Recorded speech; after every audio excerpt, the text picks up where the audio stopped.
Hi guys, ako nga pala si Micaela at ngayong araw ay i-discuss ko ang selection sort algorithm. Ano nga ba ang selection sort?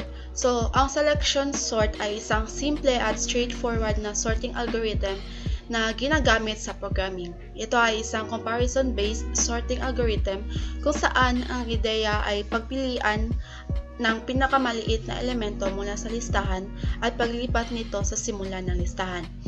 Ang proseso ay isinasagawa sa pagitan ng unsorted at sorted na bahagi ng listahan. Narito ang pangunahing ideya ng selection sort. Una guys, meron tayong unsorted at sorted na bahagi. Dito, ang listahan ay nahahati sa dalawang bahagi.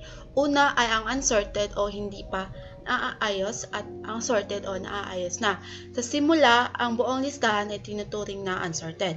Pangalawa ay ang pagpilian ng pinakamaliit na element o elemento.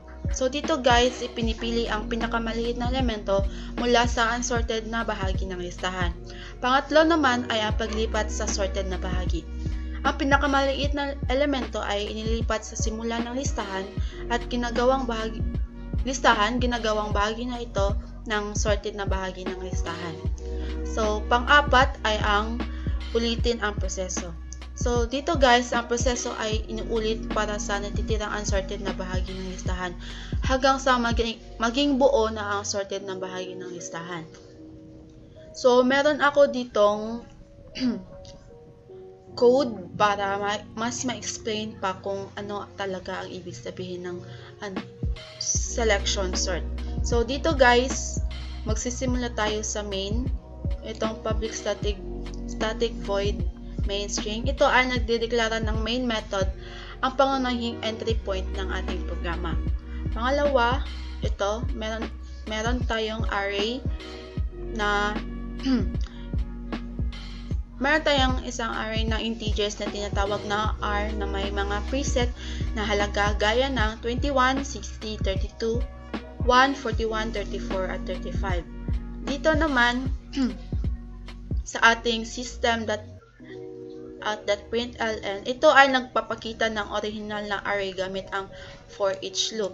Mamaya ipiprint nito ang ating original na array, which is ito, 21, 60, 32, 1, 41, 34, at 5. Tapos dito naman, ay nagpapakita ulit ng naayos na array gamit ang for each loop pagkatapos ma-apply ang selection sort.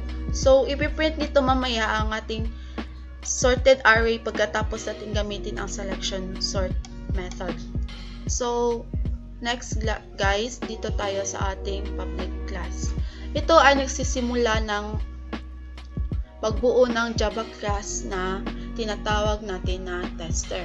Dito meron tayong public static void selection sort. Ito ay nagdedeklara ng isang public static method na tinatawag na selection sort. Ito ay tumatanggap ng isang array ng integers at walang return value. Dito, for int I, ganyan. Ito ay naglalagay ng for loop na naglalakad sa buong haba ng array.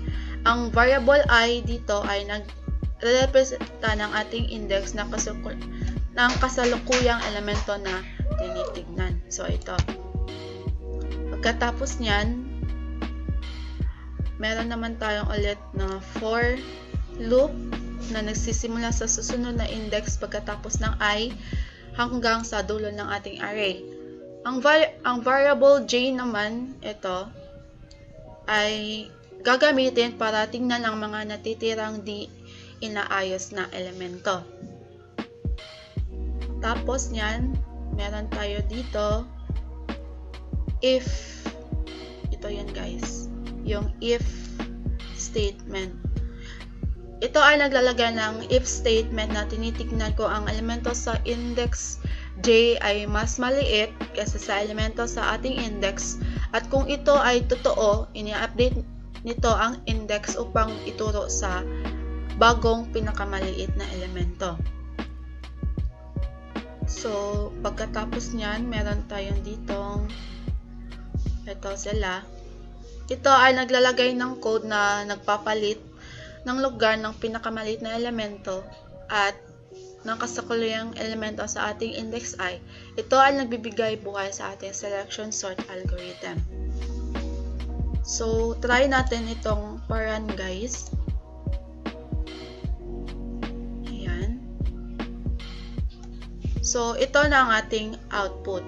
So, dito, na-print dito ang original na array, which is ang 21, 60, ito, 21, 60, 32, 1, 41, 34, at 45. So, makikita natin yan dito sa ating original na array.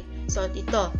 Pagkatapos yan, ang sorted array ay 1, 5, 21, 32, 34, 41, at 60. Dahil, so, na-arrange na siya, guys, dahil ginamitan natin ito ng selection sort algorithm. So, ito na ating panibagong array. So, overall po, ang selection sort ay hindi mabilis kumpara sa iba pang mas mabisang sorting algorithms tulad ng quicksort o merge sort. Ngunit ito ay madaling maunawaan at ipakita. Maaari itong maging kapaki-pakinabang sa mga maliit na listahan o sa mga sitwasyon kung ang mga extra na memory ay mahalaga. So, yun lang, guys, ang aking topic sa araw na ito, which is ang selection sort algorithm. Sana may natutunan kayo sa aking pagbahagi. Maraming salamat.